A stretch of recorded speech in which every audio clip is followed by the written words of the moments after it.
নমস্কার বন্ধুরা, আজকে আমি শ্রী জগন্নাথ দেবের স্নানযাত্রা সম্পর্কে বলবো। জগন্নাথ দেবের বাৎসরিক আচারগুলির মধ্যে স্নানযাত্রা হলো এক বিশেষ তীর্থ মহোৎসব। জ্যৈষ্ঠ মাসের পূর্ণিমা তিথিতে এই স্নানযাত্রা অনুষ্ঠিত হয়। এই দিনে শ্রী জগন্নাথ দেব, বলভদ্র এবং সুভদ্রাকে সুবিশাল স্নান মণ্ডপে এনে শতাধিক কলসি জল দিয়ে স্নান করানো হয়।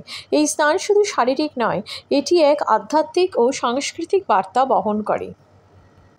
পুরাণ অনুসারে এই স্নানযাত্রা শুরু হয়েছিল সত্যযুগে। স্কন্দ পুরাণে উল্লেখ আছে যে রাজা ইন্দ্রদম্ন ভগবান শ্রী জগন্নাথের মূর্তি প্রতিষ্ঠার পর থেকেই এই উৎসব শুরু করেন। এটি দেবতাদের জন্মতিথি হিসেবেও বিবেচিত হয়। জ্যৈষ্ঠ পূর্ণিমা তিথিতে এই আয়োজন করাটির মূল উদ্দেশ্য হল ভগবানকে শীতলতা দেওয়া, কারণ গ্রীষ্মের শেষে এটি এক পরিশ্রান্ত সময়। এছাড়াও বলা হয় এটি কৃষ্ণ লীলার স্মরণও বহন করে। গোকুলে রথযাত্রার পূর্বে কৃষ্ণ, বলরাম ও সুভদ্রা জলক্রীড়া করতেন, সেই স্মৃতিই প্রতিফলিত হয় এই স্নানযাত্রায়। স্নানযাত্রার জন্য বিশাল প্রস্তুতির দরকার হয়। স্নান মণ্ডপ নামক এক পাথরের উঁচু বেদিতে এই স্নান উৎসব অনুষ্ঠিত হয়। এটি মন্দিরের উত্তর পূর্ব কোণে অবস্থিত এবং সাধারণ দর্শনার্থীদের জন্য খোলা থাকে। এই স্নান মণ্ডপে নিয়ে যাওয়ার আগে ভগবানদের বিশেষ আনুষ্ঠানিকতা পূরণ করে পাহুন্ডি রীতিতে নিয়ে খাওয়া হয়। পাহান্ডি হলো এক উৎসব মুখর মিছিল, যেটিতে দেবতাদের কাঁধে করে স্নান মণ্ডপে নিয়ে যাওয়া হয়। ভক্তরা ঢাক, কাঁসি, শঙ্খ ও গান বাজনা সহ দেবতাদের অভ্যর্থনা করেন। স্নান মণ্ডপে পৌঁছানোর পর মূল স্নান আচার শুরু হয়। এই আচারটি জলাভিষেক নামে পরিচিত।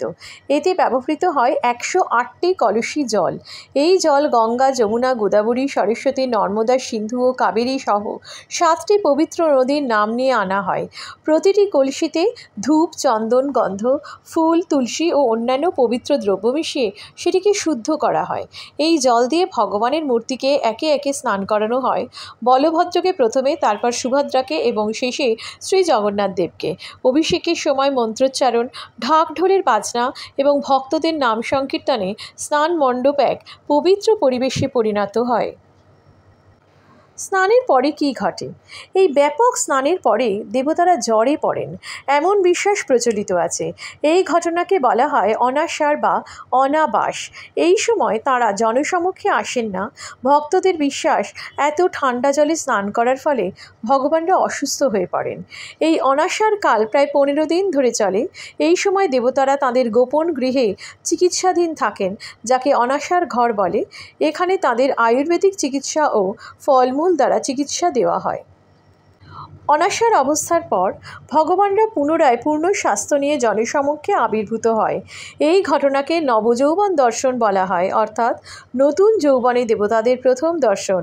এটি সাধারণত রথযাত্রার একদিন আগে হয়। এই নবযৌবন দর্শনকে অনেক ভক্তরা জীবনের নবসূচনা বা আত্মশুদ্ধির প্রতীক হিসেবে মনে করেন। দেবতারা যেন আমাদের জীবন থেকে ক্লান্তি, রোগ, দুঃখ দূর করে দেন, এটাই প্রার্থনা। স্নানযাত্রার আধ্যাত্মিক তাৎপর্য। স্নানযাত্রা কেবলমাত্র একটি বাহ্যিক আচার নয়, এর মধ্যে আছে গভীর আধ্যাত্মিক বার্তা। 1 নম্বর, শুদ্ধি। জলস্নানের মাধ্যমে আত্মা ও শরীর উভয়ের শুদ্ধির প্রতীক। 2, সমতা। এই দিন জাতি, ধর্ম, বর্ণ নির্বিশেষে সবাই ভগবানের দর্শন পায়। 3, ত্যাগ ও সেবা। সেবায়িতের নিঃস্বার্থ সেবা ও পরিশ্রম এই উৎসবের একটি বড় দিক। 4, অন্তর্জগতের শুদ্ধতা। জগন্নাথ দেবের স্নান আমাদের শেখায় অন্তরাত্মাকে বিশুদ্ধ করার পথ। স্নানযাত্রা থেকে শুরু হয় রথযাত্রার প্রস্তুতি। দেবতারা স্নান করে বিশ্রামে যান এবং নবযৌবন নিয়ে বের হন। তারপর তাদের বার্ষিক রথে অর্থাৎ গুন্ডিচা মন্দির অভিমুখে, অর্থাৎ স্নানযাত্রা হলো রথযাত্রার সূচনা বিন্দু। এটি এক প্রকার চক্রাকৃতি আচার।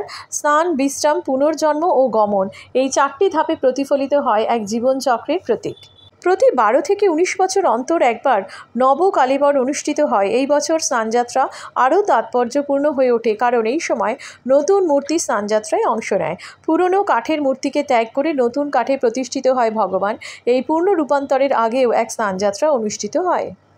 স্নানযাত্রা কেবলমাত্র ধর্মীয় আচার নয়, এটি ওড়িশার লোকসংস্কৃতির অংশ। এই উপলক্ষে গান, পালা, নাটক, পটচিত্র ইত্যাদি মাধ্যমে জগন্নাথ সংস্কৃতিকে উদযাপন করা হয়। বিশেষ করে পটচিত্র শিল্পীরা স্নানযাত্রা নিয়ে চিত্র আঁকেন, যা ভক্তদের স্মৃতিতে ও সজ্জায় রয়ে যায়। তাই স্নানযাত্রা হলো এক ঐতিহাসিক, আধ্যাত্মিক এবং সাংস্কৃতিক মিলন মেলা। শুধুমাত্র স্নানের আচার নয়, আমাদের আত্মশুদ্ধির প্রতীক। আমার এই ভিডিওটি কেমন লাগলো অবশ্যই কমেন্ট করে জানাবে। আমাকে সাপোর্ট করো, আর ভালো লাগলে লাইক, কমেন্ট, শেয়ার অবশ্যই করবে।